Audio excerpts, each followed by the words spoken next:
Competition academy की YouTube portal पे आपका स्वागत है। आइए शुरू करते हैं आज की यह सीरीज़ साहित्य की एक झलक। जो देख रहे हैं इस समय लगातार सीरीज चल रही है।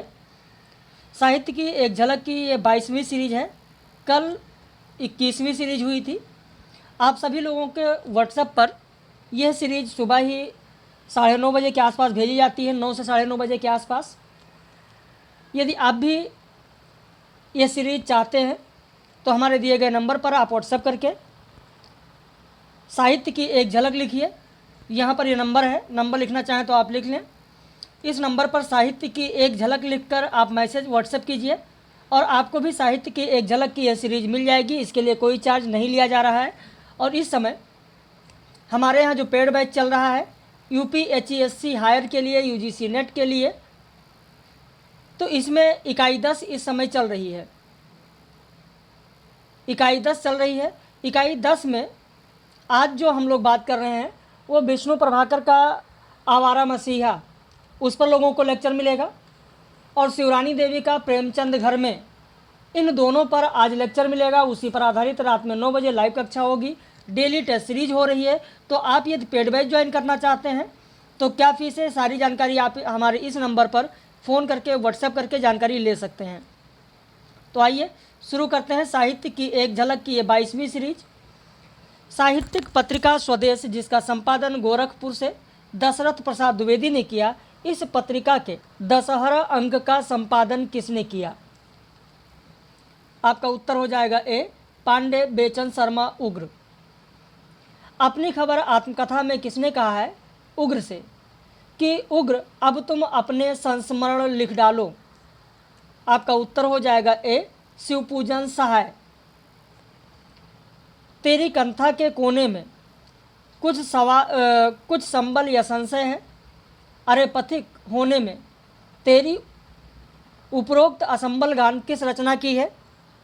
तो आपका उत्तर हो जाएगा यह असंबल गान अपनी खबर की है, पांडे बेचन शर्मा उग्र की रचना। पांडे बेचन शर्मा उग्र की रचना अपनी खबर, जिसमें कुल अध्याय 17 हैं, कि किस अध्याय में, अच्छा क्या अध्याय धरती और धान में किस कहावत को कहा गया है? नई जमीन तोड़ना, ओछे की प्रीत बालू की भीत, पेट में पड़ा चारा तो नाचे लगा बेचारा, साठा तब पाठा। तो यहाँ पर आपका उत्तर हो जाएगा सी, धरती और धान जो अध्याय है, इस अध्याय में यह कहावत कही गई है। अनंत पथ के यात्री धर्मवीर भारती नामक संस्मरण के लेखक कौन है? आपका उत्तर हो जाएगा ए, विष्णुकांत शास्त्री। सुधिया उस चंदन के वन के संस्मरण में किसका संस्मरण नहीं है? तो आपका उत्तर हो जाएगा ए, महावीर प्रसाद द्विवेदी। वैसे मैंने आप सभी लोगों को सुधिया उस चंदन के वन की बताया है और मैंने यह भी कहा है कि इसे आप लोग पूरा पढ़ लीजिएगा। भूमिका जरूर आप लोग पढ़िए, भूमिका जरूर पढ़िए। जब भूमिका आप पढ़ेंगे तो उससे ये होगा कि बहुत सारी चीज़ें हैं उससे निकल कर आती हैं। भूमिका से जो प्रश्न पूछे जाते हैं वो आप लोगों का तैयार हो जाएगा। और बार बार इस चीज़ को मैं इसलिए कह रहा हूँ कि भूमिका से आप देखेंगे, अगर सुधिया उस चंदन के वन की आपके पास है तो आप उसमें देखें, उसकी भूमिका से अक्सर परीक्षा में प्रश्न पूछा जाता है। तो उसे आप लोग ज़रूर पढ़ें, सुधिया उस चंदन के वन की। आगे बढ़ते हैं हम लोग, अगले प्रश्न पर आते हैं।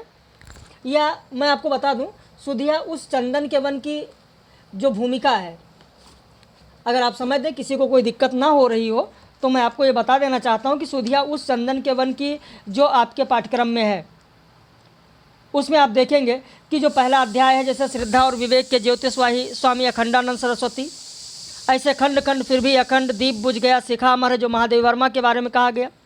आलोक छुआ अपनापन अज्ञे, फूल की पहचान सरस सुहास केवल, हजारी प्रसाद द्विवेदी। पास रहते हुए भी दूर, अपने पिता गंगे नरोत्तम शास्त्री के लिए उन्होंने लिखा। वाग्मी विद्वता की साकार मूर्ति देवेंद्र नाथ शर्मा के बारे में लिखा। रणनीति को वरीयता नामवर सिंह के लिए लिखा। भारतीय साहित्य के प्रज्ञा पुरुष उमाशंकर जोशी के लिए लिखा। फिर विधायक की यातना, भागवत भूमि उत्तर यात्रा, पीढ़ियों से बिछड़े भाइयों के बीच चंद्रोज, तो ये उन्होंने लिखा है। तो अगर इसे आप पढ़ लेंगे तो ये आप लोगों के लिए बहुत ही अच्छा रहेगा संस्मरण। कुल संस्मरणों की संख्या अगर आप देखेंगे सुधिया उस चंदन के वन की, तो कुल इसमें संकलित जो संस्मरण है उनकी संख्या 12 है। ऐसे भी प्रश्न पूछा जा सकता है। सुधिया उस, अच्छा, प्रश्न संख्या 6 जो मैंने आपको बताया, इसका उत्तर हो जाएगा ए, महावीर प्रसाद द्विवेदी हैं। किसका संस्मरण नहीं है? तो महावीर प्रसाद द्विवेदी का नहीं है। कुल संस्मरणों की संख्या 12 है। सुधिया उस चंदन के वन में किसकी पंक्तियों को उदाहरण के रूप में लिया गया है? तो आपका उत्तर हो जाएगा ए, आपका उत्तर हो जाएगा सी, पहला तुलसीदास और अंतिम घनानंद सूरदास का नहीं है। सुधिया उस चंदन के वन की में यह द्विपदी किसने कहा है? पढ़ा पढ़ाया लिखा लिखाया अब क्या करना बाकी, व्योमकेश दरवेश चलो गंगा के तट एकाकी। आपका उत्तर हो जाएगा डी, हजारी प्रसाद द्विवेदी। सौंदर्य मेरी साधना है किंतु पुरुषार्थ मेरी सौंदर्य साधना से भी परे लोकोत्तर सत्य है, उपरोक्त कथन किसका है? तो आपका उत्तर हो जाएगा सी, जगदीश चंद्र माथुर का है। जगदीश चंद्र माथुर का एक निबंध है बोलते क्षण, सुना है नाम आपने? बोलते क्षण, अगर सुना है तो बहुत अच्छी बात है। बोलते क्षण अगर नहीं सुना है तो ध्यान दें, बोलते क्षण का यह कथन है जगदीश चंद्र माथुर बोलते क्षण में ये कहा है।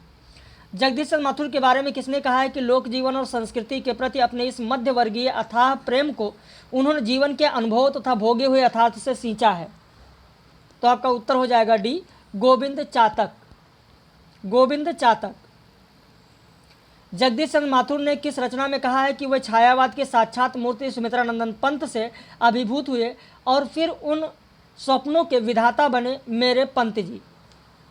आपका उत्तर हो जाएगा बी, जिन्होंने जीना जाना। अगर जिन्होंने जीना जाना की भूमिका आपने पढ़ा है तो वहां पर आपको यह कथन जरूर मिलेगा।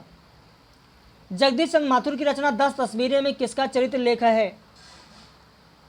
तो आपका उत्तर हो जाएगा यहां पर डी, 1 2 3। 10 तस्वीरें, 10 तस्वीरें जगदीश चंद्र माथुर की रचना जो 10 तस्वीरें हैं उनमें 10 कौन कौन से लोग हैं? अमरनाथ झा हैं, शिशिर भादुड़ी हैं, पुरुषोत्तम मंगेश हैं, F.C. पियर्स हैं, पन्नालाल घोष हैं, अनंत सदाशिव हैं, श्री राम वाजपेयी हैं, सच्चिदानंद सिन्हा हैं, सुधींद्र नाथ दत्त हैं, लक्ष्मी नारायण माथुर। तो ये 10 तस्वीरें में 10 कौन कौन से लोग हैं वो यहाँ पर आपने देखा। जिन्होंने जीना जाना जिसमें कुल 12 चरित्र चित्रण है, ग्रामीण हृदयों के सम्राट शीर्षक से किसका चित्रण है? तो आपका उत्तर हो जाएगा सी, राजेंद्र प्रसाद। राजेंद्र प्रसाद। जिन्होंने जीना जाना में तपस्वी साहित्यकार शीर्षक से किसका चरित्र चित्रण है? तो आपका उत्तर हो जाएगा तपस्वी साहित्यकार शिव पूजन सहाय को कहा गया है।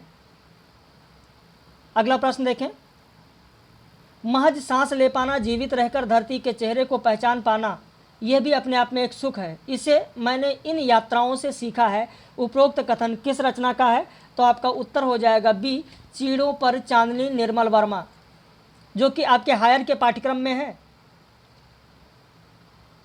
आप खुद देख रहे हैं कि आपके पाठ्यक्रम में जो रचनाएं हैं उन्हीं से प्रश्न पूछा जा रहा है, या उसके अलावा और कौन से महत्वपूर्ण है, या जो आपके पाठ्यक्रम में रचनाकार हैं उनकी प्रसिद्धि का आधार कौन सी रचना बनी, उस रचना से प्रश्न। तो इस तरीके से प्रश्न पूछे जाते हैं जैसा कि यूपीएचएससी में पूछा जाता है, यूजीसी नेट में पूछा जाता है।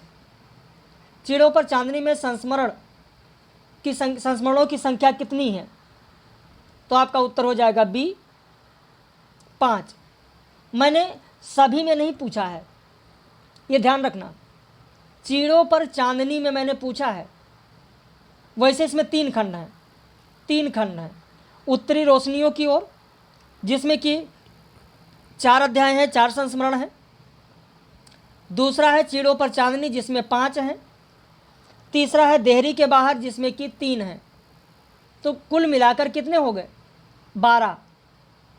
लेकिन मैंने सिर्फ और चीड़ों पर चांदनी में पूछा है, तो आपका उत्तर हो जाएगा 5। और वो 5 कौन कौन से हैं आपको पता होगा। दिलीप से है, और बर्तराम का है, पेरिस है, वियना है, फिर चीड़ों पर चांदनी है। पढ़ा है ना? अगर पढ़ा होगा आप लोगों ने। अब आप खुद देखिए, यहाँ पर जो मैंने प्रश्न पूछा है किससे है।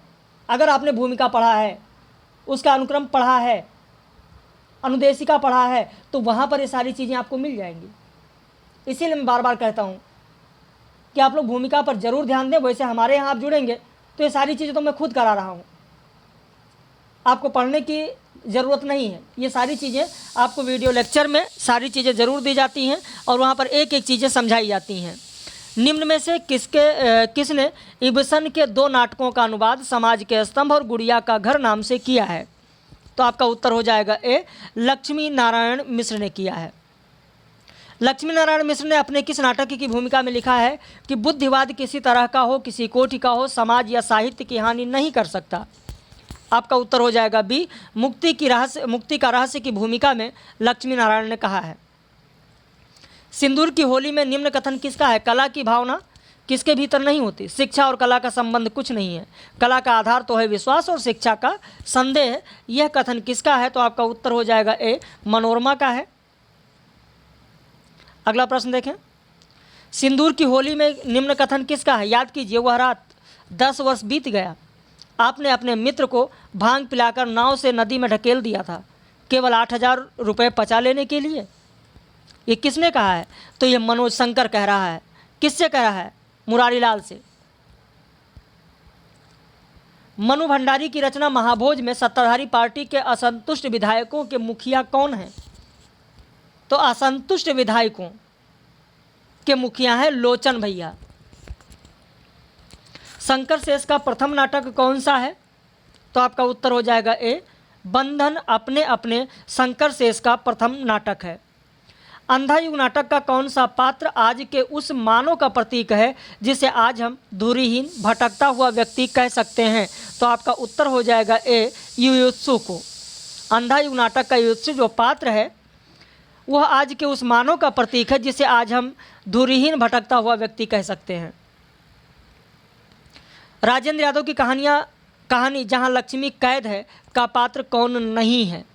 तो आपका उत्तर हो जाएगा डी, राम नारायण नहीं है, लाला रूपाराम भी हैं, रामस्वरूप भी हैं, रोचूराम भी हैं। कफन कहानी का उद्देश्य क्या है? प्रश्न संख्या 25। तो यहाँ पर कफन कहानी का उद्देश्य होगा सामाजिक यथार्थ की प्रस्तुति, शोषण व्यवस्था का चित्रण, अंधविश्वास का चित्रण, लेकिन शिक्षा व्यवस्था का चित्रण इसमें नहीं है। तो आपका उत्तर हो जाएगा 25 का ए, 1, 2, 3। मैं जब भी लिखने बैठता हूं तो यह सोचकर मेरी रूह कांप उठती है कि इसे फणीश्वरनाथ रेणु भी पढ़ेंगे। यह कथन किसका है? तो आपका उत्तर हो जाएगा बी, यह कथन है निर्मल वर्मा का। ध्यान रखना, यह बहुत ही महत्वपूर्ण कथन है निर्मल वर्मा का। फणीश्वरनाथ रेणु की कहानी रसप्रिया सर्वप्रथम किस पत्रिका में छपी थी? तो आपका उत्तर हो जाएगा डी, निकष पत्रिका में छपी थी। यह वही निकष पत्रिका है जो एक साप्ताहिक पत्रिका है, साप्ताहिक पत्रिका है जो 1956 में धर्मवीर भारती ने इसे प्रकाशित किया था। 1956 में निकष। रसप्रिया कहानी का प्रारंभ किन वाक्यांशों से होता है? धूल में पड़े कीमती पत्थर को देखकर जौहरी की आंखों में एक नई, हाँ बिल्कुल यहीं पर आपका उत्तर पहला हो जाएगा। रसप्रिया जो कहानी है वो इन्हीं वाक्यांशों से प्रारंभ होती है। भूले बिसरे चित्र जिसमें कि कुल 5 अध्याय है के पात्र और उनके परिचय का बेमेल जोड़ा कौन सा है? ज्वाला प्रसाद घाटमपुर इलाके का नायब तहसीलदार, प्रभुदयाल घाटमपुर का नंबरदार, गजराज सिंह घाटमपुर का जमींदार, मीर सखावत हुसैन घाटमपुर का साधारण किसान। डी होगा, मीर सखावत हुसैन घाटमपुर के साधारण किसान नहीं बल्कि तहसीलदार हैं। तो इसमें से बेमेल जोड़ा कौन सा होगा भूले बिसरे चित्र में? आपका उत्तर हो जाएगा डी। जहाँ पर कुल अध्यायों की बात हो रही है, आपसे मेरा एक प्रश्न है जिसे आज जो मैं करा रहा हूँ, आवारा मसीहा। आवारा मसीहा मुझे लगता है कि लगभग सभी लोगों ने पढ़ा होगा। खैर ये वीडियो पब्लिश वीडियो है और पब्लिश वीडियो को आप लोग जितना ज़्यादा से ज़्यादा हो सके उतना आप लोग शेयर करिए, व्हाट्सएप पर शेयर करिए, आप स्टेटस पर लगा दीजिए, आप फेसबुक पर शेयर करिए, जिससे और भी जो साहित्य के विद्यार्थी हैं उनको भी मदद मिल सके। इसीलिए पब्लिश किया जाता है आप लोगों के लिए। साहित्य की एक झलक सीरीज इसीलिए आप लोगों के लिए चलाई गई कि जो हमारे व्यूवर्स हैं उनको भी फ़ायदा मिल सके कुछ। तो आवारा मसीहा जो आज पढ़ाया जा रहा है, जो हमारे पेड मेंबर्स को मिला है, आवारा मसीहा लिखने में विष्णु प्रभाकर को कुल कितना समय लगा था? तो कुल उनको लगा था 14 वर्ष का समय। उन्होंने 1960 से लिखना प्रारंभ किया था और 1974 में जाकर उसको पूरा किया था। 14 वर्ष का कुल समय लगा था। और इस आवारा मसीहा में आप देखेंगे तो 3 पर्व हैं, दिशाहारा, दिशा की खोज और दिशांत। दिशाहारा में कुल अध्यायों की संख्या 18 आप देखेंगे। दूसरा पर्व जो दिशा की खोज है उसमें भी 18 अध्याय आपको मिलेगा। ऐसे जो दिशांत है तीसरा पर्व है, इसमें कुल अध्यायों की संख्या 29 है। अब कौन कौन से अध्याय वो जरूर ध्यान रखें। और इसमें जो पहला अध्याय है दिशाहारा, दिशाहारा जिसमें कि कुल 18 अध्याय है, इसका जो दूसरा अध्याय है भागलपुर में कठोर अनुशासन, वहाँ पर एक कथन बहुत ही महत्वपूर्ण है, जहाँ पर शरद कहता है कि मैं जीवन भर सौंदर्य की उपासना करूँगा। किसकी प्रतिज्ञा लेता है? किसकी प्रतिज्ञा लेता है कि मैं जीवन भर सौंदर्य की उपासना करूँगा, मैं जीवन भर अन्याय के विरुद्ध लड़ूंगा, कि मैं कभी छोटा काम नहीं करूँगा। किसकी प्रतिज्ञा लेता है? किसकी प्रतिज्ञा लेता है? कमेंट करके ज़रूर बताइएगा। चलिए 1 2 3 4 करके मैं आपको दे देता हूँ। 1 2 3 4 मैं 4 देता हूँ और इसमें से आपको बताना है कि 1 2 3 2 3 4 है, 1 3 4 है, 1 2 3 4 कौन सा होगा? बताएंगे ना आप लोग कमेंट करके? कमेंट करके आप लोग बताएंगे? चलिए बहुत अच्छी बात है। चलिए बताइएगा फिर आप। पहला चंद्रमा, दूसरा सूर्य, तीसरा गंगा, चौथा हिमालय। ये 4 नाम मैंने दिया। अब इसमें से 1 2 3 या 2 3 4 या 1 3 4 या सभी, किसको साक्षी करके प्रतिज्ञा करता है कि मैं जीवन भर सौंदर्य की उपासना करूंगा? किसको साक्षी करके? अब बताना है आपको। देखते हैं कितने लोग कमेंट करके बताते हैं। वैसे हमारे यहाँ जो पेड मेंबर्स हैं वो एक एक चीज़ इसमें पढ़ाई जाती है। भाई शरदचंद के गांव का नाम क्या है? देवानंदपुर है। और इसके अलावा जो होनहार वीरवन के चिकनपात, ये जो अध्याय है, इस अध्याय से कौन सा कथन महत्वपूर्ण है? या शरदचंद ने कौन कौन से उपन्यास लिखे हैं जिसमें इसकी जो एक पात्र धीरू है, जिसका धीरू का रूप दिखाया गया, जैसे देवदास की पारो है, बड़ी दीदी की माधवी है, श्रीकांत की राजश्री है, या और कौन से कथन हैं? ये सारी चीज़ें। या शरद जो दूसरा अध्याय है, इसमें दूसरा पर्व जो है दिशा की खोज, दिशा की खोज में तीसरा अध्याय खोज, और खोज में स्वामी जी से प्रश्न करता है शरद। कौन कौन से प्रश्न करता है? आप ईश्वर को क्यों नहीं देख पाते हैं? माया क्या चीज़ है? सुना जाता है ईश्वर मंगलमय है, तो पृथ्वी पर इतना दुख क्यों है? अदृष्ट दैव और पुरस्कार का अर्थ क्या होता है? क्या गेरुआ बस पहने बिना कोई सन्यासी बन सकता है? तो बहुत सारे प्रश्न पूछता है। ये सारा डिटेल वीडियो में आप लोगों को मिलेगा। तो आगे बढ़ते हैं। तो यहाँ पर आपका उत्तर हो जाएगा 29 का डी, मीर सखावत हुसैन। मीर सखावत हुसैन कौन है? तो घाटमपुर के साधारण किसान नहीं हैं, बल्कि तहसीलदार हैं। गोदान उपन्यास में धनिया के कितने बच्चे दवा दारू के अभाव में मर जाते हैं? तो आपका उत्तर हो जाएगा बी, 3। और मुख्य पृष्ठ पर ही आप देखेंगे, अगर गोदान उपन्यास आपके पास है, मैं तो जानता हूँ साहित्य के जितने विद्यार्थी हैं उनके पास जरूर होगा, मुख्य पृष्ठ पर ही आप देखेंगे धनिया सोचती है, वहीं पर आपको यह कथन मिलेगा। राय साहब उन हिंसक पशुओं में से हैं जो गर्जने और गुर्राने के बदले मीठी बोली बोलना सीख गए हैं। गोदान में राय साहब के बारे में यह कथन किसका है? तो आपका उत्तर हो जाएगा बी, रामविलास शर्मा ने कहा है। रामविलास शर्मा का यह कथन है। ध्रुव सामने नाटक में कौन काल्पनिक पात्र नहीं है? कौन काल्पनिक पात्र नहीं है? तो आपका उत्तर हो जाएगा सी, शिखर स्वामी। बाकी खिंगिल काल्पनिक पात्र है, कोमा काल्पनिक पात्र है, मेहरदेव काल्पनिक पात्र है, मंदाकिनी भी काल्पनिक पात्र हैं। प्रश्न कैसे लग रहे हैं आप लोगों को? वीडियो एक बार लाइक ज़रूर कर लिया कीजिए आप लोग। जो मेरा काम है, जो मेरा कर्तव्य है वो मैं कर रहा हूँ, और जो आपका कर्तव्य है वो आप करिए। वीडियो को लाइक करना आपका काम है, आप लाइक करें और चैनल को ज़रूर सब्सक्राइब करें, वीडियो को शेयर करें। ये आपका काम है, मेरा काम है अच्छा से अच्छा कंटेंट आपको उपलब्ध कराना। तो 32 का उत्तर हो जाएगा आपका सी, शिखर स्वामी। अगला प्रश्न, मैं केवल यही कहना चाहती हूँ कि पुरुषों ने स्त्रियों को अपनी पशु संपत्ति समझकर उन पर अत्याचार करने का जो अभ्यास बना लिया है वह मेरे साथ नहीं चल सकता। यह कथन किसका है? तो आपका उत्तर हो जाएगा सी, रामगुप्त की पत्नी। बाकी मिहिरदेव की पुत्री कौन है जानते हैं? मिहिरदेव की पुत्री का क्या नाम है?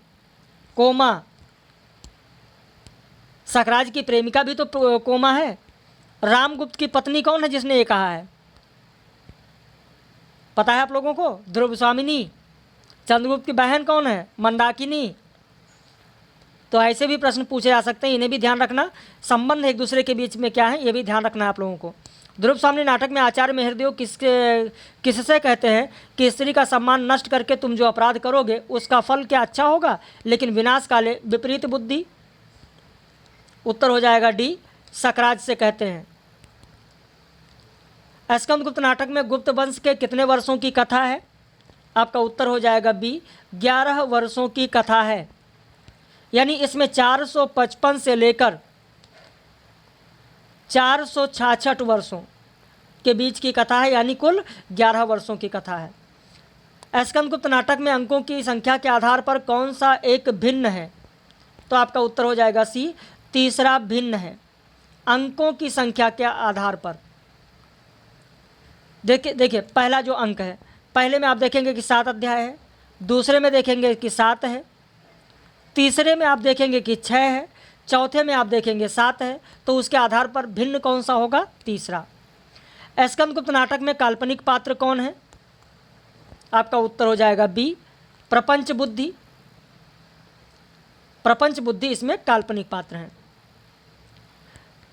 रामायण के समय भारतीय सभ्यता का प्रेमोच्छ्वास परिप्लावित नूतन यौवन था, किंतु महाभारत के समय भारतीय सभ्यता क्षतिग्रस्त हो वाक्यार्थ भाव को पहुंच गई थी। यह कथन किस निबंध का है? वैष्णवता और भारतवर्ष भारतेंदु का।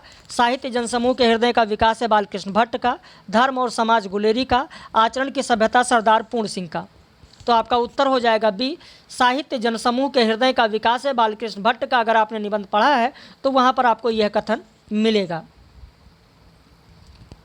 वृक्ष का धर्म जड़ता और पशु का धर्म पशुता कहलाती है, ऐसे ही मनुष्य का धर्म मनुष्यता है। यह कथन किस निबंध का है? तो आपका उत्तर हो जाएगा धर्म और समाज, चंद्र शर्मा गुलेरी का जो निबंध है उसी का यह कथन है। निम्न में से किसने महादेवी वर्मा की पीड़ा को प्रेम का पर्याय माना है? तो आपका उत्तर हो जाएगा डी, गणपति चंद्र गुप्त ने माना है महादेवी वर्मा की पीड़ा को प्रेम का पर्याय। लल्लन प्रसाद व्यास की दैनिक पत्रिका 1961 ईस्वी में तरुण भारत कहाँ से प्रकाशित होती थी? तो आपका उत्तर हो जाएगा तरुण भारत का प्रकाशन लखनऊ से होता था। तरुण भारत का प्रकाशन लखनऊ से होता था। सर्जन फिर विसर्जन या फिर सर्जन निबंध जो कि नदी तुम बोलती क्यों हो संग्रह में संकलित है, यह किसका है? तो आपका उत्तर हो जाएगा ए, नर्मदा प्रसाद उपाध्याय का है। निर्मल वर्मा के निबंध संग्रह का प्रकाशन की दृष्टि से सही क्रम क्या होगा? तो आपका उत्तर हो जाएगा ए, सबसे पहले शब्द और स्मृति, फिर कला का जोखिम प्रकाशित हुआ, फिर ढलान से उतरते हुए और फिर हुआ दूसरे शब्दों में। हाथी तो सरकार है, अधिकारी गणबाज, शासन की घुड़दौड़ में फर्जी कागज राज। उपरोक्त पंक्ति के माध्यम से शासन व्यवस्था पर व्यंग विवेकी राय ने अपने किस निबंध में किया है? ये सभी के सभी निबंध विवेकी राय का है, लेकिन किस निबंध में? तो आपका उत्तर हो जाएगा बी, जीवन अज्ञात का गणित है। इस निबंध में विवेकी राय ने शासन व्यवस्था पर व्यंग करते हुए इस पंक्ति को लिखा है। डॉक्टर शिवप्रसाद सिंह का निबंध संग्रह कौन सा है? तो आपका उत्तर हो जाएगा डी, 1, 2, 3, 4 मानसी गंगा भी है। किस किस को नमन करूं कई बार परीक्षाओं में पूछा जा चुका है। कस्तूरी मृग, शिखरों के सेतु भी कई बार परीक्षाओं में पूछा गया है। तो आपका उत्तर हो जाएगा 45 का डी, 1, 2, 3, 4। विद्यानिवास मिश्र का निबंध बौद्धावतारे किस संग्रह में संकलित है? तो ये सभी के सभी निबंध संग्रह विद्यानिवास मिश्र के हैं। इनमें से आपका उत्तर हो जाएगा ए, तुम चंदन हम पानी। बाकी सीरीज की याद आई, हल्दी धूप, कमल की कदम की फूली डाल, ये सभी संग्रह एक ना एक बार परीक्षा में पूछे गए हैं विद्यानिवास मिश्र के। तो भले ही बौद्धावतारे किसमें संकलित है आपको ना याद हो, लेकिन यह जरूर याद रखना है कि विद्यानिवास मिश्र का निबंध संग्रह कौन कौन सा है। होरी के पूत हीरो निबंध रामदास मिश्र के किस संग्रह में संकलित है? गोदान अगर आपने पढ़ा है तो जिस तरीके से गोदान आप पढ़ते हैं आपको आनंद आता है, ठीक उसी तरीके से जब रामदास मिश्र का निबंध पढ़ेंगे तो आपको गोदान की याद आ जाएगी। होरी के पूत हीरो जब आप पढ़ेंगे रामदास मिश्र का निबंध तो आपको गोदान की याद आ जाएगी। लेकिन यह निबंध रामदास मिश्र के किस संग्रह में संकलित है? यहाँ पर 4 के चारों संग्रह रामदास मिश्र के हैं। आपका उत्तर हो जाएगा ए, कितने बजे हैं। आगे मैंने प्रकाशन वर्ष दे दिया है ताकि बाई द वे अगर प्रकाशन वर्ष के अनुसार पूछा जाए तो आप इसे जरूर कर लें। सर्जना ही बड़ा सत्य है निबंध के निबंधकार कौन है? तो आपका उत्तर हो जाएगा बी, रामदास मिश्र। निर्मल वर्मा के 5वें निबंध संग्रह दूसरे शब्दों में कुल खंडों की संख्या कितनी है? तो आपका उत्तर हो जाएगा डी, कुल खंडों की संख्या 4 है। निर्मल वर्मा के निबंध संग्रह दूसरे शब्दों में का खंड कौन सा है? सृजन, प्रवेश, अस्मिता की खोज, कुछ टिप्पणियां, साक्षात्कार। तो कुल मैंने बताया था अभी खंडों की संख्या 4 है और ये 4 के चारों खंड दूसरे शब्दों में निबंध संग्रह का है जो कि निर्मल वर्मा का है। आप हमारे यहाँ अगर पेड बैच ज्वाइन करना चाहते हैं तो आप हमारे इस नंबर पर व्हाट्सएप करके फीस और सारी जानकारी ले सकते हैं। UPHESC के लिए और UGC नेट के लिए, UPHESC और UGC नेट के लिए हमारे यहाँ का डेली का शेड्यूल ये है कि जिस टॉपिक पर सुबह 10 बजे आपके व्हाट्सएप पर आपको हम PDF देंगे, टेस्ट सीरीज देंगे, उसी टॉपिक पर दोपहर में 2:30 बजे आपको डिस्क्रिप्टिव वीडियो लेक्चर देंगे। टाइम का कोई बाउंडेशन नहीं है। लेक्चर 2:30 बजे आपको मिलेगा। आप बाद में भी देख सकते हैं, रात में देख सकते हैं, जब भी आपके पास समय हो तब आप देख सकते हैं। और इसी लेक्चर, इसी PDF के ऊपर आधारित रात में 9 बजे लाइव कक्षा में महत्वपूर्ण प्रश्न कराए जाते हैं कि अभी तक कौन कौन से इस टॉपिक से प्रश्न बन चुके हैं और कौन से बनने की संभावना है। तो उम्मीद करते हैं कि ये प्रश्न आपको समझ में आया होगा, अच्छा लगा होगा। तो जो वीडियो को ज़रूर आप लाइक कर लें, चैनल को सब्सक्राइब कर लें और दूसरे लोगों को भी मदद हो सके इसलिए शेयर ज़रूर करें इन वीडियो को। तो बाकी हम लोग फिर मिलेंगे साहित्य की एक झलक भाग 23 में कल।